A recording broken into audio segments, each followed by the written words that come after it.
Right. Present అయితే నేను పునుగొనపల్లి తండాలో ఉన్నా. మనం తెలిసిన విషయమే నిన్న జరిగిన దారుణ కన్న తండ్రి సొంత పిల్లలని తన కట్టుకున్న భార్యను గూడా కడతెరిచిన విషయం మనందరికీ తెలిసిందే. సో, మాట్లాడదాం మనతో మదర్ ఫౌండేషన్ చైర్మన్ సంధ్యక్క మనతో ఉన్నారు. వారిని అడిగి మరిన్ని విషయాలు తెలుసుకుందాం. అక్క చెప్పండి. ఎప్పుడు ఏ ఘటన జరిగినా మీరు చిటుకున అక్కడ వాలిపోతున్నారు. సమాజం పైన పోరాటం చేస్తున్నారు. ఈ ఘటన ఎట్లా చూస్తున్నారు?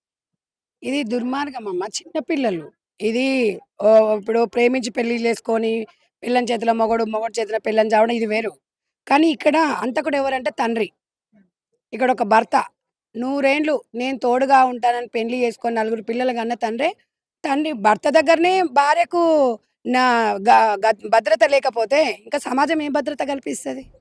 ఇవాళ నమ్ముకొని ఒక మగాడిని నమ్ముకొని ఒక ఆడపిల్లొస్తది. నలుగురు పిల్లలకు జన్మనిచ్చిర్రు. మీరెంత బాధ్యతగుండాలి? ఇలా పిల్లలు తండ్రికి ఉరిశిక్ష ఎయ్యండి అంటుండంటే, పిల్లలు చీదరించుకుంటేనే తండ్రి చచ్చిపోయినతో సమానం. ఇవాళ తండ్రి పిల్లలు ఎవరన్నా ముగ్గురు పిల్లల తర్వాత నాకొక వారసుడుగా నన్నోడు ఎంత జాగ్రత్తగుండాలి? ఎంత బాధ్యతతోనుండాలి? ఇవాళ ఒక బాధ్యత మర్చిపోయి, పాము తన గుడ్లు తనే మింగినట్టుగా ఇవాళ తన పిల్లగాడిని తనే చంపిండు. ఇగ ఆ విషయంలో ఏం మాటలొస్తయి? ఏం మాట్లాడాలి? ఏం మాట్లాడితే దీనికి న్యాయం జరుగుతది చెప్పండి. నేననేదేందంటే, ఒక్కటే అమ్మా నేను గూడా ఈ ప్రాంతం మహిళనే గాబట్టి, నాకు ఇక్కడ మేము మా మైసమ్మ తల్లిని నమ్ముతాం. ఆ మైసమ్మ తల్లి ఆశీర్వాదంతోని ఇక్కడ ప్రణతి హాస్పిటల్‌లో ఉంది పాప. ఆ పాపకి పునర్జన్మనివ్వాలని అమ్మవారిని కోరుకుంటున్నా. ఈ ముగ్గురు ఆడపిల్లలకి గవర్నమెంట్ పరంగా వచ్చే స్కీమ్స్ ఏవున్నా గూడా వీళ్ళకి వర్తింపజేస్తాను. మదర్ ఫౌండేషన్ చైర్మన్‌గా ఇక్కడ ప్రాంతం బిడ్డగా నేనివాళ ఈ అమ్మాయికి, పావనికి హాస్టల్‌లో చదువుతుంది. నేను తల్లిలాగుంటాను. నా నంబర్ ఇస్తాను. అమ్మ లేదు మా బతుకులేంది అంటుందంటే, మీ అమ్మ నువ్వు ఏది ఏది కావాల అమ్మని ఏం కోరుకుంటారు? 2 జతల బట్టలు కావాలనుకుంటారు. ఓ పండో కావాలనుకుంటారు. ఏదన్నా రూ. 10 కొనుక్కుంటా అంటారు. అమ్మ ప్రేమ కావాలంటారు. మంచి చెడు అంటారు. అంతకు మించి వాళ్ళు వజ్రాలు, వైడూర్యాలు కోరరు కదా! ఆ ఇచ్చే స్థాయిలో నేనున్నా. నేను ప్రేమను వంచే స్థాయిలో నేనున్నా. ప్రేమ చాలా ఉంది నా దగ్గర. కోట్లు, కోట్లు వాళ్ళడగరు నేనివ్వలేను. కానీ వాళ్ళ కనీస వసతులు తీర్చి, వాళ్ళు పెద్దగయ్యే వరకు చదువుకుంటా అంటే ఎంతవరకైనా గూడా దాతల ద్వారా నా శాయశక్తులా నేను ప్రయత్నించి చదివిపిస్తాను. వాళ్ళు పెద్దగా అయిండ్రనుకో, ఇవాళ ఒక మహావృక్షంలాగా ఇలాంటివి మళ్ళీ పునరావృతం గాకుండా చదువుకొని నేను మంచిగా కలెక్టర్ అయితా అంటుంది ఆ పాప. అంటే మనం దానికి ప్రోత్సహించాల్సిన అవసరం ఉంది. ఈ ప్రాంతం ఎమ్మెల్యే కసిరెడ్డి నారాయణ రెడ్డి గారు గూడా ఫోను చేసి స్పందించారు. వస్తానన్నారు. రేవంత్ అన్నకు కూడా విన్నవించుకుంటున్నాం. ఇలాంటివి ఆహ్, అన్నకు దృష్టికి పోయింది. మనమందరం గూడా ఎళ్లి తీసుకెళ్తాము. వీళ్ళకి కావాల్సినది ఏదున్నా గూడా గవర్నమెంట్ పరంగా ఇప్పించే ప్రయత్నం చేద్దాము. ఎందుకు అనంటే, ఇప్పుడు మనము ఎవరిని నిందించొద్దండి. ఎందుకు అనంటే, ఇవాళ గవర్నమెంట్‌ని నిందించినా, ఎమ్మెల్యే గారిని నిందించినా, కోర్టుని నిందించినా, పోలీస్ డిపార్ట్‌మెంట్ నిందించిన లాభమేముంది? ఇవాళ చంపిందెవడు? తండ్రి. వాడే చంపిన తర్వాత ఇందులో ఎవరి పాత్ర అనేది మనం ఇవాళ అర్జించుకుందాం. వేడుకుందాం. ఇలాంటి అంటే అక్క జీవితం ఎవరికీ ఇలాంటి రావద్దని. సంఘటనలు తరచుగా జరుగుతున్నాయి. అవును. ఎందుకసలు చట్టాలంటే భయం ఇప్పుడు లేదా? నీకు ఏంది ఆ అని రోజు చెప్పి కూడా చెప్పిన కదా నాన్న నేను. ఆ రోజు చెప్పినా, ఈ రోజు చెప్తున్నా. మన భారతదేశ దౌర్భాగ్యం ఏందంటే చట్టాలు కరెక్ట్ లేవు. ఎంతమందిని చంపినా గదే శిక్ష. కాబట్టి వాడికి శిక్ష అనేది కరెక్ట్‌గా ఉంటే ఎందుకు చంపుతాడు? ఒకవేళ శిక్షల గురించి తెలిసినా గూడా అత్యంత ప్రమాదకరమైనది మాదక ద్రవ్యాలు. వాడొక నిషాలో ఉన్నాడు. ఆ నిషాలో ఉన్నప్పుడు వాడు నిజంగా కొడుకుని చంపుతున్నాడని తెలవదక్కడ. వాడు ఏం చేస్తున్నాడో కూడా తెలవదు. ఫస్ట్ అవి నియంత్రించాలి మనం. అది పెద్ద ఉక్కుపాదం. ఆల్రెడీ డ్రగ్స్ విషయంలో, మాదక ద్రవ్యాల విషయంలో, గంజాయి విషయంలో తెలంగాణ రాష్ట్ర ప్రభుత్వం ఉక్కుపాదం మోపింది. అయినా గూడా ఈ గ్రామాలలో ప్రతి ఇంట్లో ఆ ఊరు వాళ్ళు గూడా బాధ్యత ఉండాలె. వీళ్ళ గవర్నమెంట్ ఒక్కరే బాధ్యత కాదండి.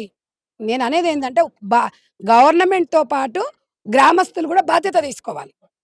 ఇగ ప్రతి ఇంట్లో డోర్ కొట్టయితే ఎవరు చూడలేం గదా! కానీ ఏదైనా అప్పటికి ఈ కుటుంబానికి మాత్రం గవర్నమెంట్ పరంగా, మా ఫౌండేషన్ పరంగా అండగా ఉంటాం. సరే తల్లి ప్రేమనైతే ఈ ప్రపంచంలో తెచ్చైతే ఇవ్వలేం. నువ్వు ఎంత జూషినా అత్త అమ్మ గాదు, అమ్మ అత్త గాదు. ఇప్పుడు మేమెంత ఇచ్చినా గూడా తన కన్న తల్లి ప్రేమైతే ఉండదు గదా! ఏదో అవసర నిమిత్తం మేమేదైనా చేయగలుగుతాం గానీ, అంత ప్రేమ కన్న తల్లి ప్రేమను మనం ఎవ్వరం వెలగట్టలేం. మన కన్న ప్రాణం. కానీ మరి ఆ తండ్రి పిల్లల్నెందుకు చంపిండో, పిల్లల్ని ఇట్లా అనాథ ఎందుకు జేసిపోయిండో నాకైతే తెలవదు. అమ్మాయి చెప్తుంది గంజాయి తాగుతాడంటే గుట్ట మీద కూర్చొనని. ఆల్రెడీ ఊరోళ్ళకి గూడా తెలుసు అందరికి. వాళ్ళేమనుకుంటారు మేమేమంటే మమ్మల్నేమంటాడు అని. ఎవరైనా అంతే గదండీ! ఇవాళ ఎవరు ఎవరింట్లో వారు తొంగి చూసుకునే అంత టైం ఎవరికీ లేదివాళ. కాబట్టి ఏదేమున్నా దేశంలో భారతదేశ చట్టాలలో కొద్దిగా లోపాలు సవరించుకుంటే ఇలాంటి పునరావృతం కాకుంటది. ఈ విషయాన్ని పెద్ద రాజకీయాలు చేయకూడదండి. మనము చేతనైనంత వరకి వీళ్ళకి సహాయం చేద్దాం. నాకు గవర్నమెంట్ మీద అయితే పూర్తి నమ్మకం ఉంది. పిల్లల విషయంలో తప్పకుండా ఎమ్మెల్యే గారు, ఎందుకంటే ఆయన విద్యావంతుడు.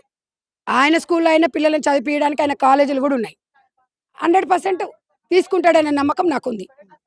మేము గూడా 100% అమ్మాయిని ప్రోత్సహిస్తాం. ఎంతవరకు చదువుకుంటే అంతవరకు చదువుకోనియండి. తప్పకుండా మేము అండగా ఉంటాం. ఈ ప్రాంత బిడ్డగా చెప్తున్నాను నేను. మీకు చెప్పు నాన్న, అసలు ఎట్లుండేటోడు మీ నాన్న, మీ మదర్‌తో కావచ్చు, మీతో ఇట్లనే కావచ్చు? ఇట్లనే ఉంటాడు. ఎప్పుడు తాగుకుంటా? హ్మ్. ఒకరోజు పోతాడు మేడం. ఒక వారం అన్ని తాగుతాడు మేడం. అంటే పనికి పోతాడా ఒకరోజు? ఆ, హ్మ్. హ్మ్. ఒకరోజు తాగుతాడు మేడం.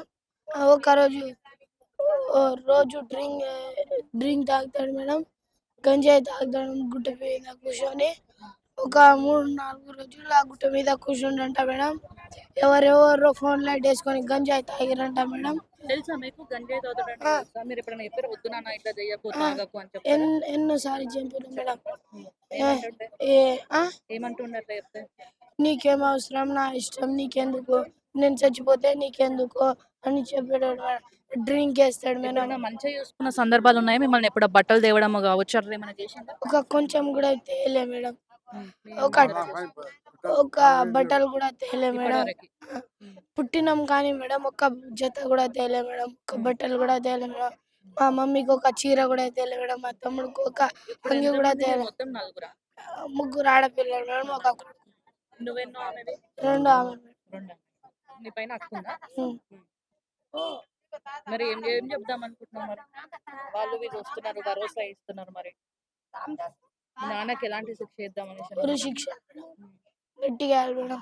మా మమ్మీకి, మా తమ్ముడికి, మా చెల్లికి ఎవరెవరు కొట్టిర్రు కానీ చంపిర్రు కానీ మేడం అందరికీ గట్టిగా ఉరి శిక్ష వేయాలి మేడం.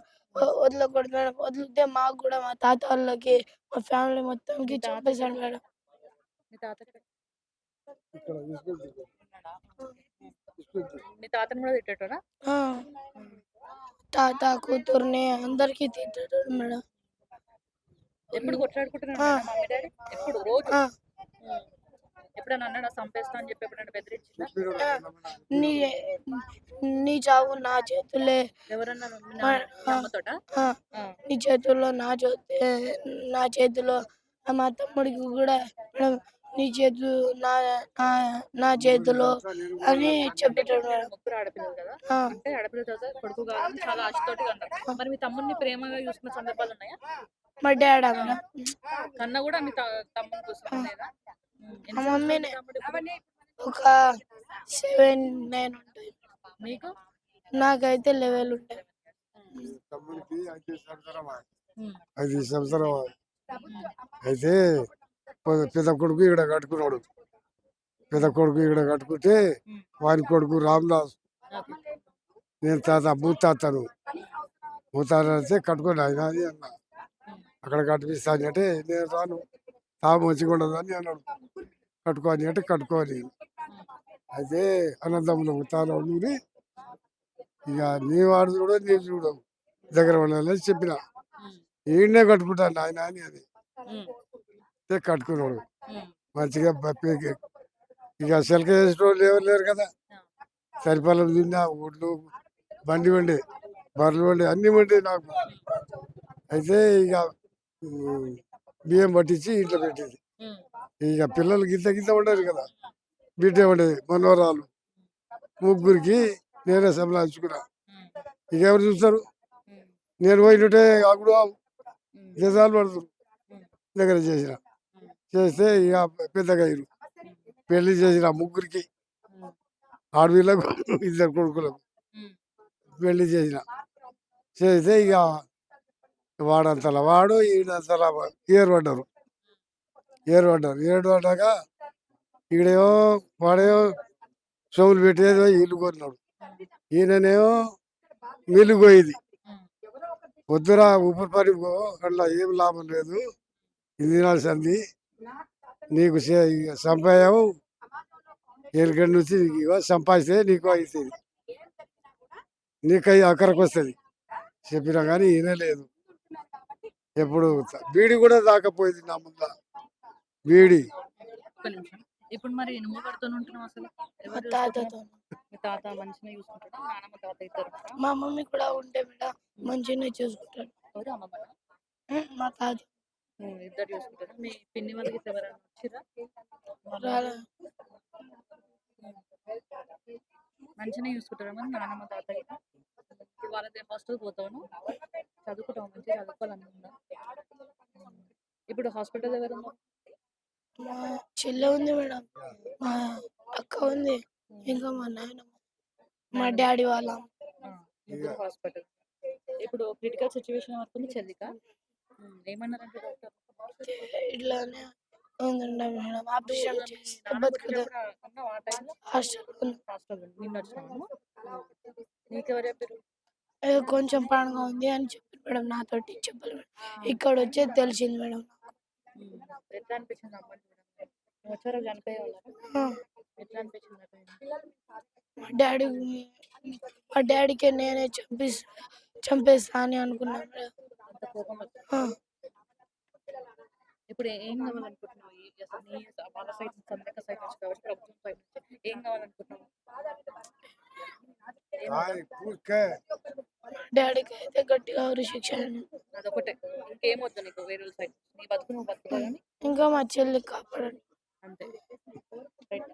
చూసారు కదా తన ఆవేదన. నాకేమొద్దు ప్రభుత్వం సైడ్ నుంచి కావచ్చు, ఇంకేదైనా సైడ్ నుంచి కావచ్చు, నాకు ఆర్థిక సహాయాలు లాంటివి ఏమొద్దు.